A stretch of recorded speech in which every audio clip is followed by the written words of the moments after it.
இப்போலாம் டாக்ஸில CNG cars நிறைய இருக்கிறதால ஏர்போர்ட் அண்ட் சென்ட்ரல் புக்கிங்ஸ் எடுக்கும்போது லக்கேஜஸ் வைக்கிறதுக்கு இடம் பத்துறது இல்ல. அதனால ஏர்போர்ட் புக்கிங், சென்ட்ரல் புக்கிங்ஸ் எல்லாம் எடுக்கிறதுக்கு டிரைவர்களுக்கு கஷ்டமா இருக்கு. இப்போ நம்ம ஃபாஸ்ட்ராக்ல இருந்து ஒரு வண்டிக்கு கேரியர் ஃபிக்ஸ் பண்ண போறோம். புதுப்பேட்ல இருக்கிற பரமேஸ்வர் ஆட்டோ பார்ட்ஸ்னு ஒரு ஷாப்ல பெஸ்ட் பிரைஸ்ல 10 to 15 மினிட்ஸ்க்குள்ள ஃபிக்ஸ் பண்ணி கொடுத்துறாங்க.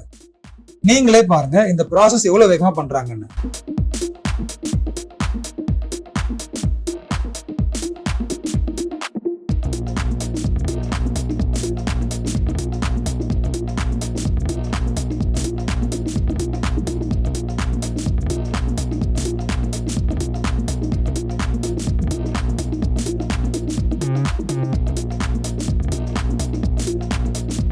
நீங்க ஃபாஸ்ட்ராக் டாக்ஸில ஓட்டுறவங்களா இருந்தா இந்த கடைக்கு போனீங்கன்னா உங்களுக்கு பெஸ்ட் பிரைஸ்ல டக்குன்னு கரியர் மாத்தி விட்டுருவாங்க. இந்த வீடியோவை உங்களுக்கு தெரிஞ்ச டாக்ஸி ஓட்டுநர் நண்பர்களுக்கு மறக்காம ஷேர் பண்ணுங்க.